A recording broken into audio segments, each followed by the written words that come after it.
You're scrolling listings and you find it. A used BMW 3 Series with under 100,000 miles, clean photos, great color, and a price tag that looks almost too good to be true. And here's the thing, it probably is.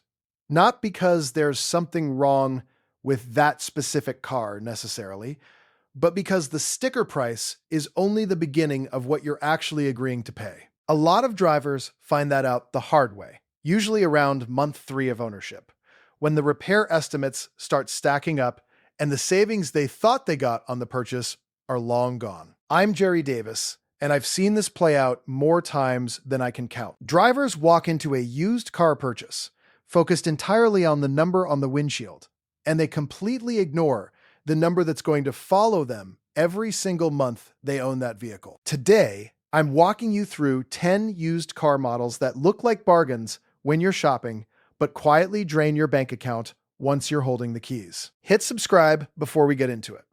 I cover practical ownership advice, real repair costs, and honest buying guidance without the dealership sales pitch. Now let's be clear about what we're talking about. The cars on this list aren't necessarily unreliable, in the same way a worn-out, high-mileage economy car is unreliable. Most of them were genuinely good vehicles when they were new. Several of them were expensive when they were new. That's actually the problem. When a vehicle that originally sold for $50,000 or $60,000 depreciates down to $12,000 or $15,000 on the used market, it doesn't get cheaper to fix. The parts still cost what they cost. The labor still costs what it costs. The complexity is still there. What changed is who's writing the check. And now it's you. Not a lease company, not a warranty, not a manufacturer program. You. Let's start with the one that probably gets more first-time buyers than anything else on this list. The BMW 3 Series. The E90 generation, roughly 2006 through 2013, is everywhere on the used market and has been for years. You can find them in the $8,000 to $15,000 range without much trouble, sometimes lower. They look great. They drive well, and they carry a nameplate that means something. The problem is that, according to RepairPal data, the 3 Series runs around $9,000 to $10,000 in maintenance and repair costs over its first 10 years. And there's roughly a 42% chance at some point it's going to need a major repair. The engine cooling system on these cars is a known problem area. Plastic coolant expansion tanks crack, water pumps fail, thermostats fail. And when the cooling system goes on a BMW, if you're not paying attention and the engine overheats, you are now looking at a much bigger bill than a water pump. On top of that, oil leaks from the valve cover gasket, the oil filter housing gasket, and the rear main seal are extremely common. None of these are catastrophic on their own, but they add up, and BMW parts aren't priced like Toyota parts. RepairPal ranks BMW 30th out of 32 car brands for overall maintenance cost and frequency. You don't land at 30 out of 32 by being easy to own. Now let's talk about Audi, specifically the A4 and to a lesser extent the A6 in the B8 generation, roughly 2009 through 2016. These cars show up used at prices that seem very reasonable for what you're getting. And what you're getting is a well-built, well-appointed vehicle with real engineering behind it. What you're also getting is an average annual repair cost of close to $1,000, according to available data, which is significantly above the national average. J.D. Power ranked Audi 27th out of 30 brands in their vehicle dependability study, with 273 problems per 100 vehicles, well above the study average of 202. Common problems include carbon buildup on direct injection engines, water pump failures, timing chain tensioner issues on certain models, and oil consumption that owners report well before the vehicle should logically be burning oil. The other thing with Audi is that specialized technicians and dealership-level diagnostic tools often come into play on electrical and software issues, which means your independent shop option isn't always available or affordable. Next up, Land Rover, the Range Rover Sport in particular. Look, I understand the appeal completely. You see one of these for $17,000 or $18,000, and it looks like an absolute deal. And it is, right up until it isn't. Land Rover ownership costs are notorious, and they're notorious for a reason. Known failure areas include air suspension systems, transfer case issues, electrical problems, and cooling system failures. Long-term maintenance costs on Range Rover models have been cited by multiple sources approaching $20,000 over a 10-year period. And that's not counting unexpected major repairs. When the air suspension compressor goes, you're looking at real money. When the transfer case needs attention, you're looking at real money. And because parts and labor for Land Rovers are expensive across the board, even the smaller jobs feel significant. Air suspension on these vehicles also has the effect of settling overnight and presenting as a problem that looks worse than it is. But sometimes it is exactly as bad as it looks. If you're buying a used Range Rover Sport without a pre-purchase inspection from someone who specifically knows Land Rovers, you are taking a serious risk with your money. The Mercedes-Benz C-Class is number 4, and this one breaks people's hearts because the C-Class is such a pleasant car to be around. The W204 generation, 2008 through 2014, has depreciated to the point where you can find clean examples in the $10,000 to $14,000 range. The issue is that Mercedes parts pricing doesn't care what you paid for the car. Transmission services, spark plug replacements, and even basic fluid services on these vehicles cost significantly more than the same job on a mainstream vehicle. Balance shaft issues on certain V6 engines have been well documented in owner communities. Electronics, particularly the command system and various sensor-related fault codes, can produce repair estimates that feel disproportionate for a car you paid $12,000 for. The C-Class is a good car, but it is not a $12,000 car in terms of what it costs to maintain. It is a Mercedes-Benz, and it will require Mercedes-Benz money. Number 5 is one people don't expect to see on a list like this: the Mini Cooper, specifically the R56 generation, 2007 through 2013. Mini Coopers look affordable, they're fun to drive, and they have a massive enthusiast community. But the reliability record on these cars is rough. Technicians commonly report issues with the timing chain tensioner on the N14 engine, the turbocharged version in particular. When that tensioner fails, it can cause serious engine damage very quickly. Owners also frequently report problems with the water pump, electric thermostat, and power steering pump. What makes Mini ownership particularly challenging is that despite their compact size and modest engine displacement, they require premium fuel, specialty oil, and because they're BMW-owned vehicles, parts and dealer service pricing reflects that. Mini also changed owners and generations enough that finding a shop that genuinely knows what they're doing with an R56 can take some effort. The cars are charming. The ownership experience can be anything but. Volkswagen Touareg is number 6. The first and second generation Touaregs, particularly V8 models and the W12 if you ever see one of those, look like incredible value on the used market.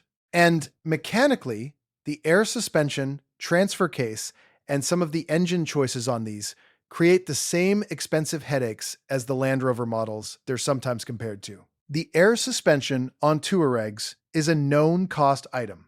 Airlines crack, compressors wear out, and the repair costs are not modest. Even the more reliable TDI diesel version of the Touareg comes with its own complications around diesel particulate filter maintenance and the ongoing cost of AdBlue fluid. The Touareg is a competent, sophisticated vehicle, but sophisticated complexity is exactly what makes these expensive when things go wrong.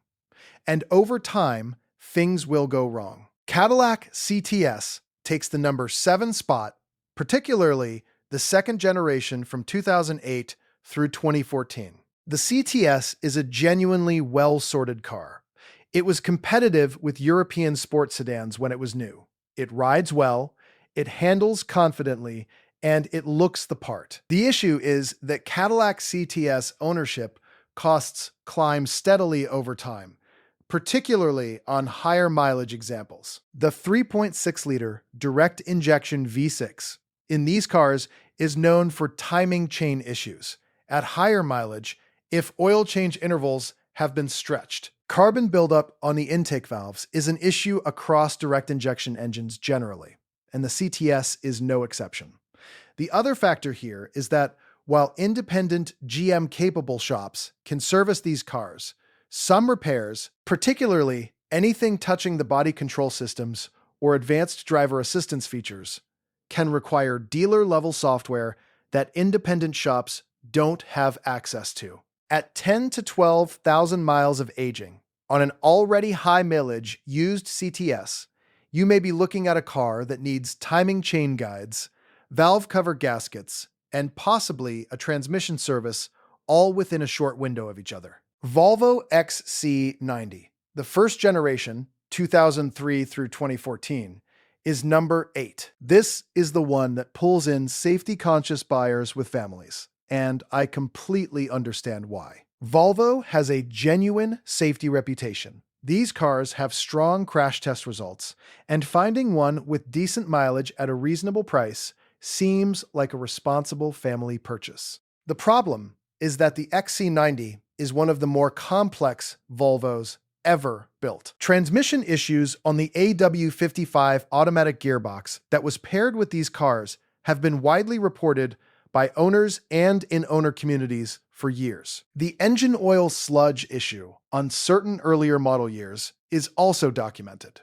Electric components, including things like the blower motor resistor, sunroof drains, and various module failures, create a long-term ownership experience that requires patience and a reliable Volvo specialist shop. Parts for Volvos are not cheap, and the labor complexity on some repairs in these cars means the hours add up quickly. A Volvo specialist who knows XC90s can save you significantly compared to a general shop working through the vehicle blind. Number 9 is the Jaguar XF, the first generation, 2009 through 2015. Few cars in this price range look as impressive in a parking lot as a Jaguar XF. The interior design was ahead of its time, the exterior still holds up, and the supercharged V6 and V8 variants feel genuinely quick. But Jaguar reliability has historically been a serious concern, and the XF carries that forward. Owners frequently report issues with the air suspension, electronic module failures, and coolant system problems. The 5-liter supercharged V8 is a particularly beautiful engine that also happens to have supercharger coupler issues that have been documented in owner forums. What amplifies everything on a Jaguar is the parts ecosystem. Even when repairs are mechanically similar to other vehicles, Jaguar-specific parts pricing is elevated, and finding a truly competent Jaguar specialist outside of a major metro area can be genuinely difficult. The XF at $12,000 to $15,000 feels like luxury for a bargain. It can easily cost you $800 to over $1,000 a year in maintenance and repairs before you account for anything unexpected. And number 10, the Infiniti QX56, or its successor, the QX80. These are massive, impressive 3-row SUVs with a full-size truck platform underneath them. They feel like a value compared to a Cadillac Escalade or Lincoln Navigator. And on paper, buying one in the $15,000 to $20,000 range versus paying $30,000 or more for a mainstream competitor sounds smart. The problem is that these vehicles, particularly at higher mileage, develop known issues with the V-Vel variable valve event and lift system on the VK5 6VD engine in later models. When the V-Vel actuator or timing components need attention, you are looking at labor-intensive repairs that cost serious money. The older VK5 6DE engine is simpler and more durable, but those vehicles are now older and higher mileage across the board. On top of the engine concerns, timing chain service, differential fluid maintenance, and transfer case attention are all cost items that come due on these trucks at predictable mileage intervals. And because of their size and complexity, the labor hours for most of these jobs are significant. Here's what ties all 10 of these vehicles together. When a vehicle depreciates, the engineering inside it doesn't simplify.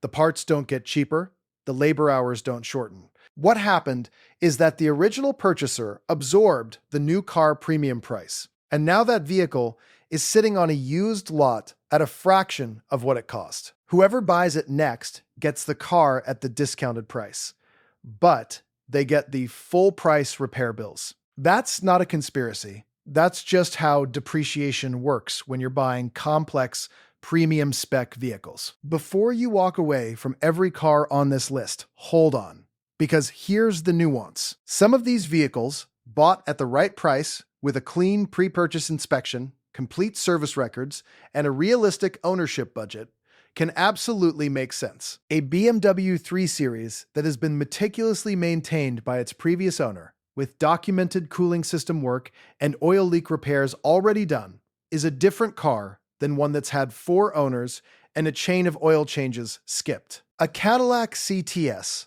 with a timing chain that's been recently serviced is not the same risk as one where you're looking at unknown maintenance history at 140,000 miles. The question you have to ask before you buy any of these vehicles is simple.